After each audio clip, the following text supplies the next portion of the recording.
सध्या premier league या नावानं आता 4थं वर्ष आहे. गेली 3 सीझन चांगल्या पद्धतीनं पार पडलेले आहेत. तर यंदा आपण 11 डिसेंबरला आपण नवीन टुर्नामेंट चालू करतोय. काय म्हणणं आहे तुमचं याबद्दल? अतिशय चांगला उपक्रम आहे. गेली 4 वर्ष झाली मी बघतोय. अतिशय चांगल्या पद्धतीने स्पर्धा भरतायत आणि खूप असं चांगलं योगदान आपल्या गावातल्या लोकांचं असू द्या, त्यानंतर मुलांचं असू द्या किंवा वेगवेगळ्या सामाजिक तत्वांचं असू द्या, खूप चांगलं योगदान आहे. ह्याच्यामुळे काय होतंय तर लोकांना एक प्रेरणा भेटते. लोकांना प्रेरणा भेटल्यामुळे काय होतंय तर आजची तरुण पिढी काय आहे तर एका वेगळ्या मार्गाला न जाता एका चांगल्या मार्गाला जाते.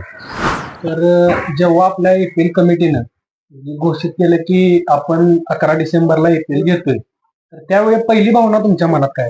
नाही, मी आता गेले 3 सीझन झालं बघतोय. अतिशय उत्कृष्टरित्या ह्या स्पर्धा पार पडतायत. पहिला सीझन असू द्यात, दुसरा असू द्यात किंवा तिसरा असू द्यात, आता ह्या 4थ्या पर्वात आपण प्रवेश करतोय. अतिशय उत्कृष्टरित्या नियोजन काय असतं ते 4 गावातील लोकांनी येऊन आपल्याकडे बघावं. ते आपण नियोजन ज्या पद्धतीने करतोय हे प्रत्येकाला हेवा वाटेल असं नियोजन आहे आपलं. आणि ज्या वेळेला आपण 11 डिसेंबरचं हे तारीख धरली, असं मला कळतं की जानेवारीमध्ये स्पर्धा भरवायची होत्या, पण काय अडचणीमुळे ते आपण डिसेंबरमध्ये भरवले. पण लोकांना सुद्धा उत्साह आहे की कधी आता स्पर्धा येतात, आपण कधी मॅच बघतोय. जेवढ्या लवकर स्पर्धा होतील तेवढ्या लवकर आपल्याला ती आनंदाची पर्वणी भेटेल, त्यासाठी लोक अतिशय उत्सुक आहेत. प्रत्येक जण आपल्याला विचारत असतो की कधी घेणार आहे आपण आपल्याला दिसेल तिथं आपल्याला प्रत्येक जण हाच प्रश्न विचारतो की एपीएल कधी घेणार आहे. एवढी उत्सुकता लागलेली असते की कधी एकदा ही वर्ष संपलं की पुढच्या वर्षी वाट बघत बसते. आणि प्रत्येकाचं झाले काय माहितीये का, लोक आपल्याकडे आकर्षित होतात का तर आपण स्पर्धा या भरवते. मला देखील आता जाता येतं लोक विचारतात स्पर्धेचं काय आहे, कधी भरवणार आहे तुम्ही, जानेवारीमध्ये भरवणार आहे, फेब्रुवारीमध्ये भरवणार आहे किंवा दुसरा सीझन तुम्ही घेणार आहे का. म्हणजे आपण हे कशाच्या जोरावर करू शकलो, आपल्या नियोजनाच्या जोरावर, आपल्या एकीच्या जोरावर. पहिल्या वर्षी आपण एपीएलची संकल्पना प्रस्थापित केली, सगळ्यांना सांगितली, त्यावेळी तुमचा प्रतिसाद काय होता? म्हणजे तुम्ही कोणत्या दृष्टिकोनातून एपीएल कडे बघत होता? पहिलं वर्ष हे म्हणजे साहजिकच आहे, पहिलं वर्ष कसोटीचं असणार आहे. आपल्याला कोणतेही अनुभव नाही यातला.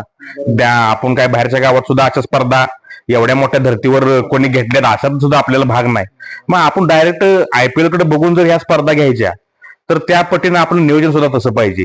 स्पॉन्सर हुडका, त्यानंतर बक्षीस हुडका, सगळ्या गोष्टी अवघड आहेत. पण नियोजन ग्राउंड बघा, त्यानंतर आपल्याकडे तुम्ही बघताय आता ग्राउंडची सुद्धा आज सोयच नाही ना. आणि त्यानंतर प्रत्येकाला जाऊन तिथं कन्व्हिन्स केलं पाहिजे, आपण काय केलं पाहिजे. म्हणजे पहिल्या आमच्या मनात सुद्धा शंका होती की कशा स्पर्धा या पार पडतील न पडतील. पण पहिल्या वर्षीपासून मी बघतोय आपलं म्हणा आणि त्यानंतर दुसऱ्या लोकांचं सुद्धा सहकार्य, अतिशय योग्य असं सहकार्य आपल्याला लागलं. कारण काय, लोकांच्या मदतीशिवाय हे होत नाही. लोकांनी टीम स्पिरिट असू द्या आणि आपल्या गावातले सुद्धा लोकांचं सहकार्य भरपूर भरपूर भरपूर आपल्या. आता तुमच्यासाठी संघभावना किती महत्वाची आहे? संघभावनेशिवाय असं आहे, संघभावनेशिवाय खेळच होत नाही. क्रिकेट ही असा गेम आहे, आपल्या इथं 9 प्लेअर असू द्यात, 10 असू द्यात किंवा 11 असू द्यात, प्रत्येकाचं इन्व्हॉल्वमेंट ह्या खेळात महत्वाचं आहे. काय एखाद्या प्लेअरनं कॉन्ट्रीब्युशन दिन जमत नाही, सगळ्यांचं कॉन्ट्रीब्युशन असेल तरच मॅच जिंकते. एक प्लेअर मॅच काढू शकतो पण ती कुठल्या सिच्युएशनला, एखादी मॅच काढू शकतो, ती सुद्धा कुठली मॅच अगदी काटावर आलेली मॅच. पण जर पूर्ण टुर्नामेंटला आपल्याला जर जिंकायचं असलं तर हे पूर्ण संघानं ह्यात आपली 100% इन्व्हॉल्वमेंट दिल्याशिवाय खेळच होत नाही. आता ह्याच्या मागचे आपण 30 सीझन बघितलेत, प्रत्येक संघानं जोही विजेता संघ असेल त्यांच्यात सगळ्या प्लेयरांची पूर्ण इन्व्हॉल्वमेंट होती, तेव्हाच ते संघ विजयी झालेत. एका दोन संघानं एका दोन प्लेअरनं हे करून 100% टीम जिंकू शकत नाही. आपण हे बघतोय कोणताही खेळ असू द्या, सांघिक खेळ जो आहे, सांघिक खेळ म्हटले कशाला, सांघिक संघभावना असल्याशिवाय जिंकू शकत नाही. तर माझ्यासाठी संघभावना ही पहिल्यांदा फर्स्ट प्रायोरिटी, 100% फर्स्ट प्रायोरिटी. भले आपला कॅप्टन सांगेल तू ओपनिंग जाऊ नको, तर मी 100% तयार आहे. कारण काय तर त्याशिवाय त्यासाठी कॅप्टन बनवलाय कशाला, त्याशिवाय ते होऊच शकत नाही. तर आपल्या दुसऱ्या पर्वात म्हणजे सीझन 2 मध्ये तुमची आणि आमची मॅच लागलेली, त्यावेळी तुम्ही प्रत्येक मॅचला ओपनिंग करायचा.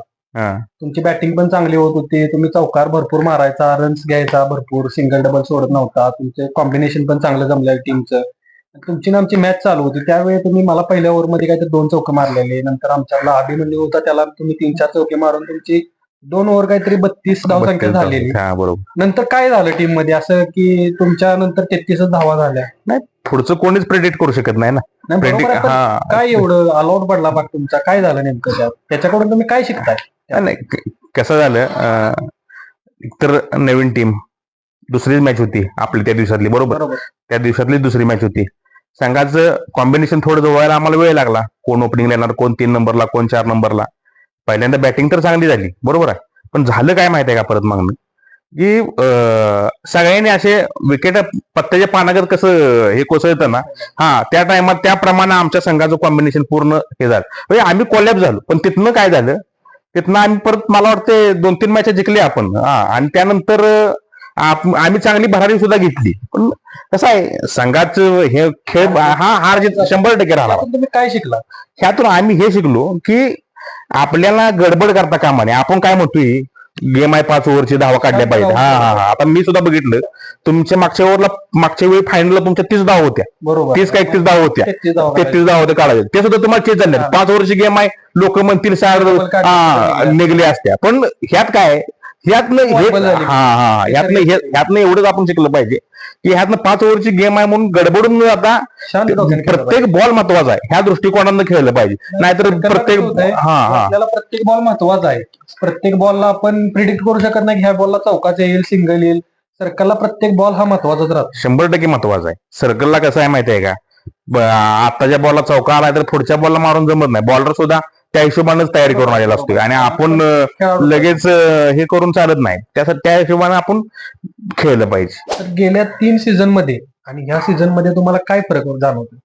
गेल्या 3 सीझन पेक्षा ह्या सीझनला आपण मेजर असा चेंज काय केलाय की ह्या सीझनला आपण ऑप्शनद्वारे प्लेअर घेणार आहे. आणि ऑप्शनद्वारे प्लेअर घेतल्यामुळे काय, आपण प्रत्येक संघाला एक ठराविक पॉईंट देणार आहे. आणि ते पॉईंट दिल्यामुळे काय, प्रत्येक संघाची कसोटी लागणार आहे आपले प्लेअर निवडताना. आणि कोणत्याही प्लेअरला आपण असं हे दिलेलं नाही की तो प्लेअर प्रत्येक संघाला तसं पण आहे. आणि प्रत्येक संघाला आपण हे दिलेलं नाही की तुमच्या 2 प्लेअर तुमची चॉईसचे घेऊ शकता. काय, प्रत्येक संघाला पहिल्या प्लेअर पासून शेवटच्या 10व्या प्लेअर पर्यंत त्यांना प्रत्येक आपला संघ बनवायचा आहे. त्याच्यामुळे संघांची कसोटी ह्यात अतिशय काय म्हणतो भरपूर लागणार आहे. त्याच्यामुळं ह्यात प्लेअर संघ कोणत्या पद्धतीने निवडतो, एका प्लेअरच्या मागे कुठेपर्यंत जातो, त्या प्लेअरला कुठेपर्यंत वर पोहोचवतो, त्यानंतर ह्यात संघाचं स्किल काय ह्यात आपल्याला कळेल. आणि ऑप्शनमुळे काय होणार आहे, तर पूर्ण टीम त्याला प्लेअर त्या संघ मालकाला पाहिजे तशी बनवता येणार आहे. त्याच्या हा सगळ्यात मोठा मला वाटतंय की आपल्या ह्या स्पर्धेचा प्लस पॉईंट आहे. मागच्या 2 सीझनला आपण चिठ्ठ्याद्वारे प्लेअर टाकत होतो. त्याच्यामुळं अनपेक्षितपणे प्लेअर कोणाकडे म्हणजे त्याला नको जरी असेल तर तो प्लेअर त्याच्याकडे जात होता. ते पर्याय नसायचा. पण ह्या वर्षी त्या ऑप्शनमुळे काय होणार आहे, त्या संघ मालकाला आपल्या आवडीचा प्लेअर घेता येणार आहे. हे सगळ्यात महत्वाचं मला वाटतं ह्या सीझनला आपल्याला प्लस पॉईंट झालेला आहे. हो. तर गेली 4 वर्ष झालं आपली एपीएल कमिटी हा उपक्रम राबवते. ह्याबद्दल तुमचं काय मत आहे? गेली 4 वर्ष झालं तरी नियोजन अतिशय उत्तम झालेलंच आहे. आणि इथून पुढच्या नियोजनात आपल्याला तुम्ही बघताय, प्रतीक भाई असू देत, तो असू देत, किंवा अजून बाकीचे कमिटीचे मेंबर अतिशय म्हणजे अतिशय उत्तम असं नियोजन तुम्ही करताय. ही बाब सोपी नाहीये. तुम्ही सगळी तुमची कॉलेज असू द्यात काय करून हे करून आणखीन हे एपीएलचं नियोजन बघताय. हे स्पॉन्सर ओळखणं असू देत, मैदान तयार करणं असू देत, किंवा अजून ते इंस्टाग्राम पेज चालवणं असू देत, किंवा तुम्ही नंतर त्या सोशल मीडिया प्लॅटफॉर्मवर तुमची जाहिराती करणं असू देत, सगळ्या गोष्टीत तुम्ही पुढे आहे. हे अजून काय पाहिजे. आणि हे कशामुळे झाले, तुम्ही पूर्ण वेळ देताय ह्या गोष्टीला. त्यामुळे तुम्ही आवडीनं करताय, त्याच्यामुळे हे होतंय. आणि लोकांचं काय, लोक सुद्धा तुम्हाला भरपूर सपोर्ट करतायत, 100% करतायत. आपल्याला कोणतीच अडचण येत नाही. आणि जिथं अडचण पडेल तिथं मदत करते. आणि प्रत्येक घटकाचं म्हणजे थोडक्यात लहानापासून मोठ्यापर्यंत सगळ्या घटकांचं यात तुम्हाला योगदान भेटलेलं आहे. कशामुळे भेटते, तर तुमचं प्रयत्न आणि तुमचं प्रयत्न प्रामाणिक आहेत. ह्याच्यामुळे तुम्हाला ह्या गोष्टींचं हे झाले नाही. तुम्हाला इथून पुढे सुद्धा अशा चांगल्या पद्धतीनं स्पर्धा भरवा, ह्याच्या मोठ्या स्केलवर भरवा. तुम्ही पूर्ण भरपूर प्रयत्न करताय, अजून करा. हे अशा माझ्याकडून तुम्हाला या आयपीएल साठी शुभेच्छा. धन्यवाद.